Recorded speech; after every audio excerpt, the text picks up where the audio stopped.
यहाँ मजाक बनाया जा रहा है मैडम। ठीक है, मैं 10 मिनट में पहुंच रही हूं। फोन कटते ही पूरे थाने में अजीब सी खामोशी छा गई। कौन सी डीएम इतनी जल्दी आएगी? बस डराने की कोशिश कर रहा है। लेकिन कुछ ही मिनटों बाद बाहर से गाड़ियों के हॉर्न सुनाई देने लगे। पूरा थाना अचानक हरकत में आ गया। सिपाही तेजी से बाहर की ओर दौड़ पड़े। थाने के बाहर एक काली एसयूवी आकर रुकी। नंबर प्लेट साफ बता रही थी, ये झेला प्रशासन की सरकारी गाड़ी है। दरवाजा खुला और झेले की अफसर बाहर आईं। कदम तेज थे, नजर सख्त थी और चेहरे पर वही रौब जिसकी चर्चा पूरे जिले में थी। उनके आते ही पूरा थाना सीधा खड़ा हो गया। अफसर बिना रुके सीधे अंदर आईं। उनकी नजर सीधे रोहन पर जाकर ठहर गई। रोहन आगे बढ़ा, मोबाइल हाथ में था। उसने सबके सामने कहा, मैडम, यही एसएचओ हैं और यही दरोगा। यही वो लोग हैं जिन्होंने मेरी मां को भरे बाजार में अपमानित किया। यही फर्जी चालान काटे जाते हैं और रिपोर्ट लिखने के लिए पैसे मांगे जाते हैं। क्या ये सब सच है? मैडम, हम तो... डीएम ने बात बीच में ही रोक दी।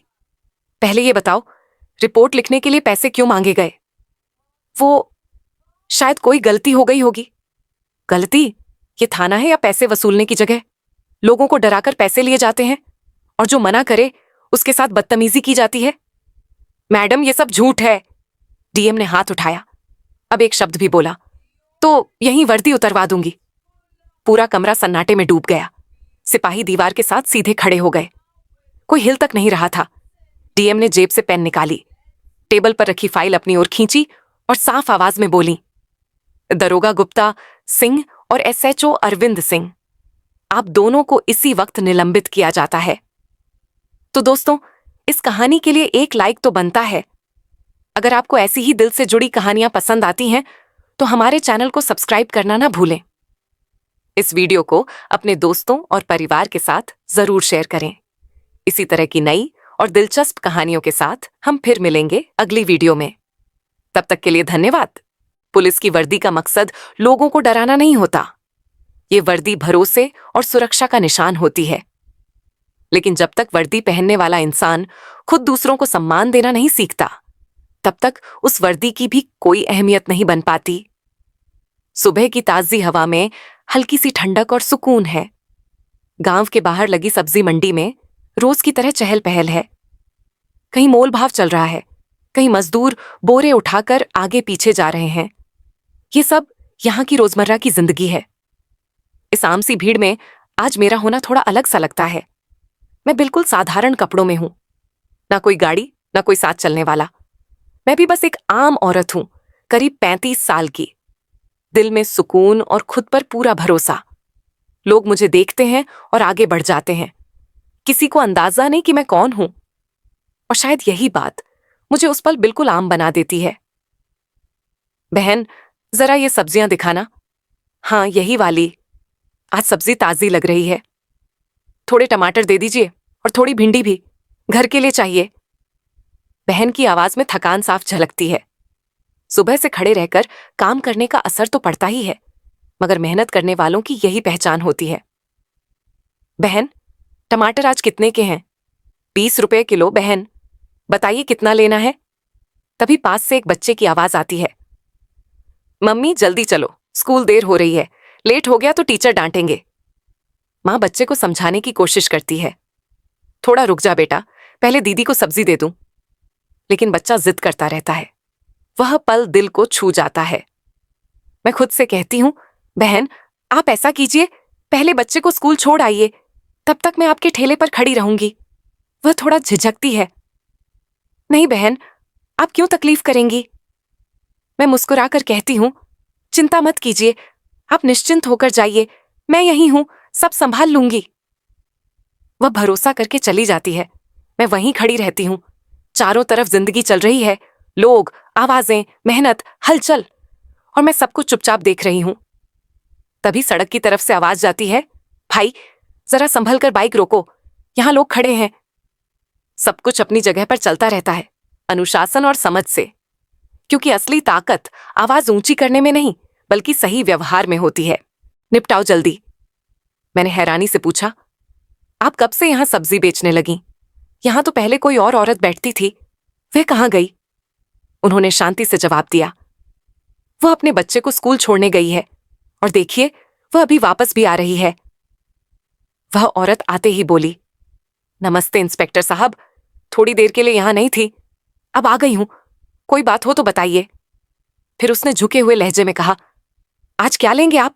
जो चाहिए ले लीजिए। इंस्पेक्टर ने बिना देखे कहा, 1 किलो टमाटर, 2 किलो भिंडी और 1 किलो गोभी दे दो। वह तुरंत बोली, जी साहब, अभी तोल देती हूं। जैसा आपने कहा है वैसा ही होगा। सब्जियां लेने के बाद इंस्पेक्टर बिना 1 रुपया दिए अपनी मोटरसाइकिल पर बैठा और वहां से चला गया। ये सब देखकर मैं सन्न रह गई। मैंने धीरे से पूछा, बहन, उसने पैसे क्यों नहीं दिए और आपने कुछ कहा क्यों नहीं? वह औरत थकी हुई आवाज में बोली, क्या कहूं बहन, ये रोज का मामला है। वह हर दिन ऐसे ही मुफ्त में सब्जी ले जाता है। अगर मना कर दूं तो डराने लगता है, धमकी देता है कि ठेला उठवा देगा। कहता है अगर ठेला गया तो देखना घर कैसे चलेगा। उसकी आंखें भर आईं। मेरे बच्चे क्या खाएंगे, स्कूल कैसे जाएंगे, इसी डर से मैं चुपचाप सब्जी दे देती हूं। ये सब सुनकर मेरा दिल अंदर तक कांप गया। मुझे यकीन ही नहीं हो रहा था। जो लोग कानून की रक्षा के लिए होते हैं, आज वही कानून को तोड़ रहे हैं। जिन्हें इंसाफ दिलाना चाहिए वही इंसाफ छीन रहे हैं। मैंने ठेले वाली बहन का हाथ थामकर कहा, अब ऐसा नहीं होगा, अब आप अकेली नहीं हैं। आप मेरा नंबर रख लीजिए, कल जब आप ठेला लगाएंगी मुझे कॉल करना। कल ठेले पर आप नहीं, मैं खड़ी रहूंगी। मैं खुद देखूंगी कि वह इंस्पेक्टर पैसे देता है या नहीं, और अगर उसने पैसे नहीं दिए तो उसके खिलाफ कानूनी कार्रवाई होगी। उसे कानून की असली ताकत समझानी पड़ेगी। आज मैं यहां एक साधारण औरत बनकर खड़ी हूं, लेकिन अब सब कुछ अपनी आंखों से देखूंगी। ठेले पर ढेर सारी सब्जियां सजी हैं। आलू, टमाटर, मिर्च, भिंडी, गोभी, गाजर, सब कुछ सलीके से रखा है।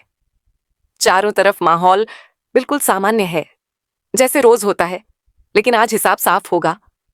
अब मैं आ चुकी हूं, बने रहिएगा। आज मैं किसी बड़े पद पर बैठी अफसर की तरह नहीं, बल्कि एक आम औरत बनकर थाने आई हूं। यहां कोई मुझे पहचानता नहीं। मेरी पहचान अभी भी सबके लिए अनजान है। मुझे बताया गया कि यहां इंस्पेक्टर रंजीत यादव मौजूद नहीं है। मैंने कहा, मुझे शिकायत दर्ज करानी है। इंस्पेक्टर रंजीत यादव कहाँ हैं? और एसआईओ साहब से भी मिलना है। जवाब मिला, इंस्पेक्टर साहब किसी काम से घर गए हैं। एसआईओ साहब थोड़ी देर में आ जाएंगे, आप चाहें तो बैठ जाइए। अभी कोई नहीं जानता कि मैं कौन हूं। अंदर गुस्सा सुलग रहा है, लेकिन चेहरे पर शांति बनाए रखना जरूरी है। थोड़ी देर बाद एसआईओ अरविंद पाठक आ जाते हैं। उन्होंने सवाल किया, तुम कौन हो और यहां क्यों आई हो? मैंने शांत आवाज में कहा, साहेब, मुझे रिपोर्ट दर्ज करानी है। उन्होंने कहा, ठीक है, मेरे कमरे में चलो। कमरे में पहुंचते ही उनका लहजा बदल गया। बोले, रिपोर्ट लिखवाने से पहले खर्चा पानी देना पड़ेगा। यहां रिपोर्ट दर्ज कराने के 5,000 रुपए लगते हैं। मैंने हैरानी से पूछा, किस बात के पैसे? रिपोर्ट दर्ज कराने के लिए तो कोई फीस नहीं होती। मैंने साफ कहा, यह तो सीधी रिश्वत है। वह बेपरवाही से बोले, यहां सब ऐसे ही चलता है, जो पैसा देता है उसी की रिपोर्ट लिखी जाती है। अगर नहीं दोगी तो शिकायत भी दर्ज नहीं होगी। अब फैसला तुम्हारा है। मैंने पैसे आगे बढ़ाए और कहा, लीजिए, अब मेरी शिकायत लिखिए। उन्होंने पूछा, किसके खिलाफ रिपोर्ट है? मैंने बिना रुके कहा, इंस्पेक्टर रंजीत यादव के खिलाफ। उन्होंने एक सब्जी बेचने वाली औरत के साथ गलत व्यवहार किया। वह रोज उसके ठेले से बिना पैसे दिए सब्जियां ले जाते हैं। जब वह औरत पैसे मांगती है तो उसे ठेला हटवाने की धमकी दी जाती है। मैं उनके खिलाफ सख्त कानूनी कार्रवाई चाहती हूं। ये सुनते ही उनका चेहरा बदल गया। बोले, वो हमारे थाने के सीनियर इंस्पेक्टर हैं, और वैसे भी अगर कोई खुद सामान दे दे तो इसमें बुराई क्या है? पुलिस वाले हैं, थोड़ा बहुत तो चलता है। उसी पल मुझे साफ समझ आ गया, समस्या सिर्फ एक इंसान की नहीं थी। पूरा सिस्टम अंदर से खोखला हो चुका था। वर्दी, जो सुरक्षा और इंसाफ की पहचान होनी चाहिए थी, अब मजबूर और गरीब लोगों को दबाने का जरिया बन चुकी थी। लेकिन बदलाव आने वाला था। अगली सुबह मैं अपने असली रूप में सामने आई, डीएम आर्या राठौर, हल्की गुलाबी साड़ी में, आत्मविश्वास के साथ। अब मैं उसी थाने की ओर जा रही हूं, लेकिन इस बार मेरे साथ सरकारी काफिला है और पूरी सुरक्षा व्यवस्था। अब पर्दा उठने वाला है, बने रहिएगा। आज मैं किसी बड़े पद पर बैठी अफसर की तरह नहीं, बल्कि एक आम औरत बनकर थाने आई हूं। यहां कोई मुझे पहचानता नहीं। मेरी पहचान अभी भी सबके लिए अनजान है। मुझे बताया गया कि यहां इंस्पेक्टर रंजीत यादव मौजूद नहीं है। मैंने कहा, मुझे शिकायत दर्ज करानी है। इंस्पेक्टर रंजीत यादव कहाँ हैं? और एसआईओ साहब से भी मिलना है। जवाब मिला, इंस्पेक्टर साहब किसी काम से घर गए हैं। एसआईओ साहब थोड़ी देर में आ जाएंगे, आप चाहें तो बैठ जाइए। अभी कोई नहीं जानता कि मैं कौन हूं। अंदर गुस्सा सुलग रहा है, लेकिन चेहरे पर शांति बनाए रखना जरूरी है। थोड़ी देर बाद एसआईओ अरविंद पाठक आ जाते हैं। उन्होंने सवाल किया, तुम कौन हो और यहां क्यों आई हो? मैंने शांत आवाज में कहा, साहेब, मुझे रिपोर्ट दर्ज करानी है। उन्होंने कहा, ठीक है, मेरे कमरे में चलो। कमरे में पहुंचते ही उनका लहजा बदल गया। बोले, रिपोर्ट लिखवाने से पहले खर्चा पानी देना पड़ेगा। यहां रिपोर्ट दर्ज कराने के 5,000 रुपए लगते हैं। मैंने हैरानी से पूछा, किस बात के पैसे? रिपोर्ट दर्ज कराने के लिए तो कोई फीस नहीं होती। मैंने साफ कहा, यह तो सीधी रिश्वत है। वह बेपरवाही से बोले, यहां सब ऐसे ही चलता है। जो पैसा देता है उसी की रिपोर्ट लिखी जाती है। अगर नहीं दोगी तो शिकायत भी दर्ज नहीं होगी। अब फैसला तुम्हारा है। मैंने पैसे आगे बढ़ाए और कहा, लीजिए, अब मेरी शिकायत लिखिए। उन्होंने पूछा, किसके खिलाफ रिपोर्ट है? मैंने बिना रुके कहा, इंस्पेक्टर रंजीत यादव के खिलाफ। उन्होंने एक सब्जी बेचने वाली औरत के साथ गलत व्यवहार किया। वह रोज उसके ठेले से बिना पैसे दिए सब्जियां ले जाते हैं। जब वह औरत पैसे मांगती है तो उसे ठेला हटवाने की धमकी दी जाती है। मैं उनके खिलाफ सख्त कानूनी कार्रवाई चाहती हूं। ये सुनते ही उनका चेहरा बदल गया। बोले, वो हमारे थाने के सीनियर इंस्पेक्टर हैं, और वैसे भी अगर कोई खुद सामान दे दे तो इसमें बुराई क्या है? पुलिस वाले हैं, थोड़ा बहुत तो चलता है। उसी पल मुझे साफ समझ आ गया, समस्या सिर्फ एक इंसान की नहीं थी। पूरा सिस्टम अंदर से खोखला हो चुका था। वर्दी, जो सुरक्षा और इंसाफ की पहचान होनी चाहिए थी, अब मजबूर और गरीब लोगों को दबाने का जरिया बन चुकी थी।